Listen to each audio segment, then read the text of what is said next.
Klaatu, Barada, Nikto.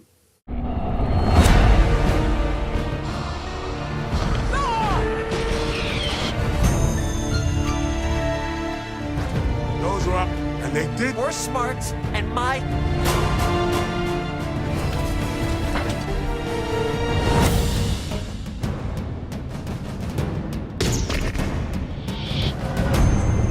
He told me enough. No, I.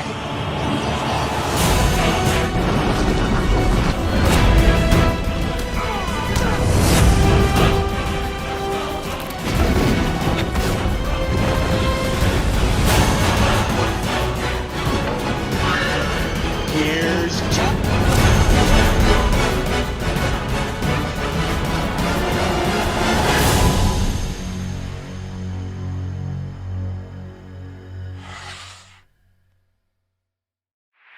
Hey everyone, it's Don G. Corleone here, and I am here with a brand new movie review. And this movie review is going to be for a film, believe it or not, from the 50s. And, yeah, it's I'm reviewing both this version and its remake. And to start it off, we'll review the original movie first. And that film is going to be for none other than 1951's The Day the Earth Stood Still. So what's the plot of this one? Well, traveling at mind-boggling speed, a gleaming unidentified flying object zooming in from boundless deep space penetrates the Earth's atmosphere, landing smoothly in Cold War Washington. DC encircled by large and feeble military forces, the peaceful intergalactic ambassador, Corleone, emerges from the mysterious vessel, accompanied by the silently dangerous robot of incomprehensible power. And Gore, only to witness firsthand the Earthling's hospitality, the sophisticated humanoid declares that he comes in peace. However, though, he needs to assemble the world's greatest minds to hear his merciful warning and a definitive ultimatum. Is Klaatu the messenger of humanity's doom? How was this made? Well, the producer of this movie, Julian Blossing, originally set out to make a film under the working titles of Farewell to the Master and Journey to the World, and illustrated the fear and suspicion that characterized the early Cold War and atomic age. He reviewed more than 200 science fiction short stories and novels in search of a storyline that could be used because this film's genre was well suited for a metaphorical discussion of such grave issues. Then studio head Dar F. Zanuck gave the go-ahead to this project, and Blossing hired Edmund North to write the screenplay based on elements from Harry Bates' 1940 short story called Farewell to the Master. And the revised final screenplay got completed around February 1951. So, after this film was completed, The Day the Earth Stood Still would go on to be released to the public around sometime in 1951. And for the most part, it was decently successful. Back then, not a lot of movies made like huge, big profits back then. There wasn't really much big profits around that era. Around time, like billions, around that time weren't really money back then. But yeah, it was decently successful enough. Then in 1995, decades later, this film got selected for preservation in the United States National Film Registry as culturally, historically, and significantly accurate. And of course, we all know, in 2008... they went on and made a shitty remake of the film that will be an epic rant. Now, anyway, as for my reaction, well, let me say this, guys. This was, believe it or not, a first-time watch for me, so I had no idea what to expect. I watched this last week, and I actually enjoyed it quite a bit. This film still resonates in an even more dangerous time. Many other powers like threatening survival of the planet and little, if not, lessons learned from the horrors of the past. The film wastes even no time introducing the visitor from outer space, which is this human being-like creature from an unnamed planet who got shot and hospitalized simply for offering a gift with some paranoid army soldier believed to be a weapon. He shot first and never got to ask questions later. But then for the visitor, played by Michael Rennie, then lots of questions get asked, and many lessons are learned, particularly by the sultry voiced widow Patricia Neal and her lovable son, who take a shine to the new broader, even though potential stepfather Hugh Murray is instantly suspicious of him. And we all know how this movie begins is, we open up our first shot with a flying saucer landing in Washington, D.C., and then the United States Army quickly surrounds it. Out of the saucer, a humanoid emerges and announces he came in peace with goodwill. And unexpectedly, he opens a small device, but is quickly shot and wounded by a nervous soldier. Then a tall robot emerges from the saucer and quickly disintegrates the army's weapons. Then the alien orders the robot Gort to detest, and he explains that the now broken device was a gift for the President of the United States that would have enabled him to study the life of other planets. And the alien goes by the name of Klaatu, and he gets taken to the Walter Reed Army Hospital. After some surgery, he uses a salve to quickly heal his wound. The army is unable to enter the saucer, so Gort stands outside, silent and unmoving. Then, ingenious and incurable patience, arm in class, Renee's visitor immediately impresses scientist Sam Haffey over his ability to solve a difficult problem.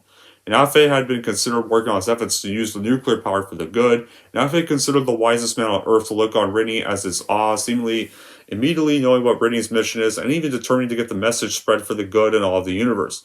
And Neil at first gets a little conflicted. She likes her son having an older male companion, but something about Rennie to her doesn't really seem right. And in a visit to Rennie's spaceship, and because of the amazing encounter with this dangerous robot Rennie, that got turned into a police officer, reveals everything to her, and Neil wakes up her own blindness and a dangerous Earthlings pose to the future of the entire solar system. And right there, an epic sci-fi film begins. You've got the classic sci-fi horror right here, because director Robert Wise gives this beautiful steady hand to Harry Bates' short story, A Peace for the World or Else is a message, and there's not much wrong with that also as well, because it can stand up to relevant scrutiny in today's world, many days ahead in the future. And debates about the worth of the film can still persist, and the core message, though, is not up for argument. And the filmmaker Wise, he shows his influences from the line when he worked with Orson Welles and Val Lewton. When here, aided by the Tover's beautiful photography, he blends the feel of the semi-documentary shakiness of the film, nor visually, whether it's scenes of Klaatu trailing the wet night streets, or the interiors of the spaceship and brooding house. Visuals imagery by way of low-key lighting compositions are often striking for good accentuation. And when it comes to the political backdrop of the film, I think I found the political backdrop to surprisingly be one of the most interesting things about the movie. Not only because of what the political landscape is like at the time, it's interesting to watch a movie about aliens so quickly and completely dissolving into this close examination of human relations, and without ever becoming preachy or devolving into peace propaganda. Especially a film like this would probably go into in today's world. And I think a large part of what made up for the lack of aliens in this alien movie was the validity of its argument has. When you have the characters of this movie, let's mention the characters. With the characters, Michael, Ronnie, Patricia Neal are fantastic as their characters, and even the kid in this version is actually likable. I like that they did not make the kid an annoying brat in this version of the movie anyways. This kid was not annoying. Like him and Michael, and him and Klaatu, they quickly formed this pretty good friendship. I did like seeing their friendship scenes when we first meet them on screen together. Right here, where this kid's showing Klaatu around the town, stuff, and they find that saucer, and yeah, I like their scenes together, actually. This kid was actually very likable. And having Klaatu integrate into human society by way of the boarding house was an effective way to demonstrate his willingness to learn and understand human behavior.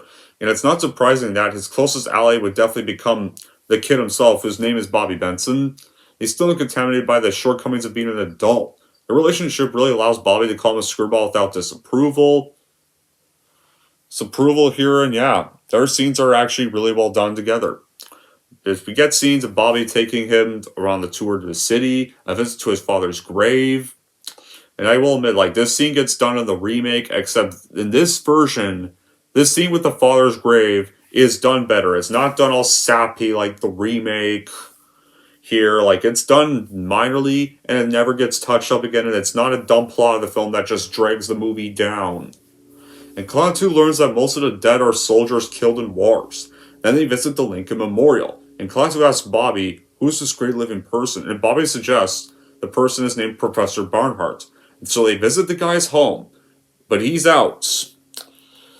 And Klaatu sees that Barnhart's Blackbird is covered with equations. And Klaatu adds to them, and after being discovered by the housekeeper, he leaves his contact information. Then, around that evening, around the middle of the film, guys.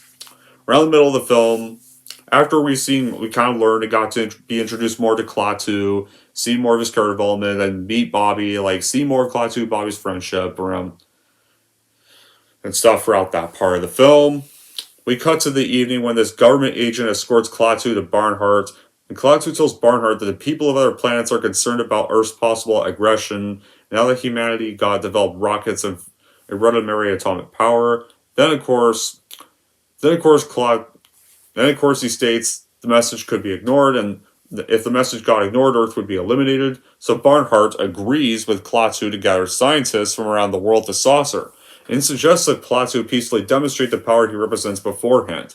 Then Klaatu returns to the spaceship. He's unaware that Bobby is actually following him, and Bobby watches as Gort knocks out 2 soldiers so Klaatu can re-enter the saucer. Then Bobby runs home and tells Helen. Helen does not believe him, but Tom gets a little suspicious. And like the thing is with most sci-fi movies, unlike most of the sci-fi movies we get today, The Day the Earth Stood Still, shockingly, has not dated badly. In fact, the message of this movie remains as powerful and valid as the day it was released. Like the wars, the intrigues, and complexities of our society make almost impossible to dream of world peace, and Klaatu's perfect society seems unreachable for a lot of us, and the work of Robert Wise, I will say this. The superb work of Robert Wise would definitely not be the same if it wasn't for his SFX team. They did amazing things with very little. The cast is superb. All the dialogues there could probably seem corny in today's world. It's a very good script still.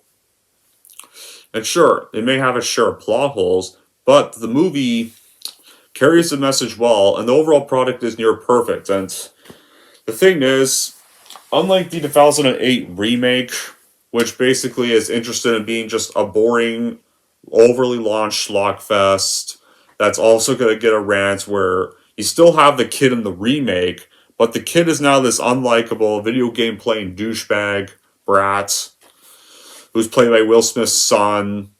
No, there's none of that here. This one, all the characters are actually done better here. And Klaatu, in this version, unlike Keanu Reeves' version, who just sounds angry and just ready to destroy Earth, he literally sounds like a guy who's actually trying to save Earth. Here, you're probably expecting me. So Don, why do I have to destroy this DVD? My answer, the reason why I still have the remake DVD is because this version, it has a 1951 movie. That's why I'm still keeping the remake DVD, is because because it came with a 1951 movie. So there's one good thing about owning the remake on DVD is I can at least just watch the 1951 version if I ever pop this on. Right here, I'll pop on a version that has likable characters. It's relatively short at 93 minutes. It's relatively short. It doesn't go overly 3 hours long. It's not over 2.5 hours long. It's just one simple 93-minute runtime, and it's fairly perfect right there. And also, with a great epic beginning with the flying saucer and a pretty good middle half, we get to a pretty genius ending. The ending of this movie is pretty genius. So how does this movie end? Well, in the end of the movie, when Helen finds Klaatu tells Helen that if anything were to happen to him, then she has to go to Gort and has to say this famous catchphrase, Klaatu Barada Nikto. Easily one of the best catchphrases of cinema. Right there. So, once they get to Gort, the army tracks them in their taxi. Klaatu is shot and killed, and his body gets moved to the nearby police station cell. Helen immediately rushes to the saucer and speaks the famous catchphrase. So Gort hears the words, and Gort retrieves Klaatu's body from the cell, revives him inside the saucer, and although Klaatu tells Helen that his revival is only going to be temporarily, so he'll be dead anyway soon, sadly. And Klaatu tells Barnhart's assembled sign. Then, of course, during Klaatu's temporary revivement, Klaatu tells Barnhart's assembled scientists that an interplanetary organization created a police force of invisible robots like Gort.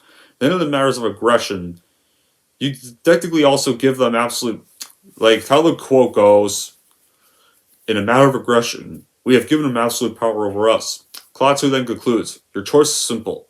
Join us to live in peace, or pursue your present course and face obliteration. We shall be waiting for your answer. And so, after he gives that nice little closing quote, Klaatu and Gort, they depart in their saucer and they return to Earth. Klaatu is likely going to die anyway, sadly, because he has said his revival is only temporarily. Only temporary. And now, yeah, much like the 2008 remake, the power does get destroyed. But, unlike the 2008 remake where it's like the power is destroyed, it's like, hey, the aliens are stopped, fuck. Hey, look, the aliens are stopped. But y'all got no power, so you're fucked. No power anywhere in the remake. All of it in the remake gets destroyed. Even the important stuff gets destroyed.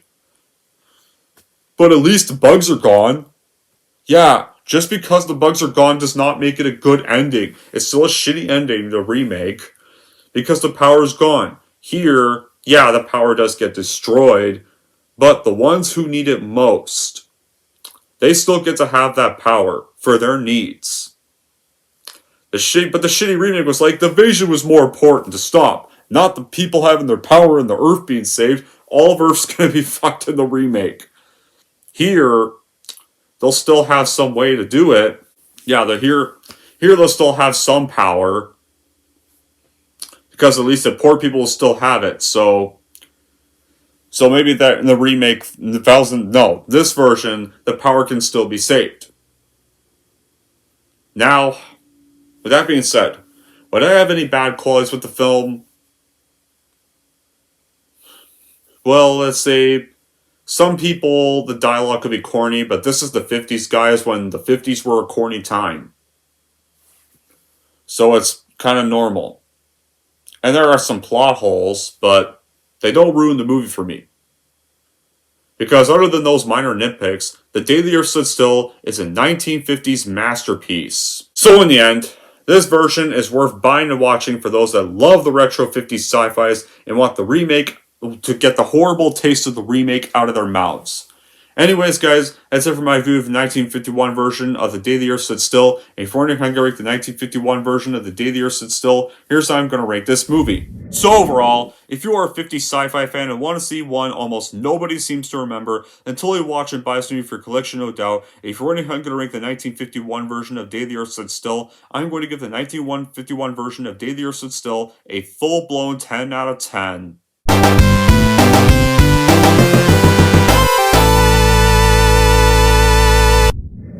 There we go, guys. That's it for my review of The Day the Earth Stood Still 1951. So, now that we covered the 1951 version, we all know we're going to be epic ranting the shitty remake from 2008. And no, I'm not destroying the DVD, guys, because it came with the 1951 film. So there's that. But until then, guys, that'll be it for this review. Thank y'all for watching. If you like this, want to see more, don't forget to like, subscribe to Don G. Corleone.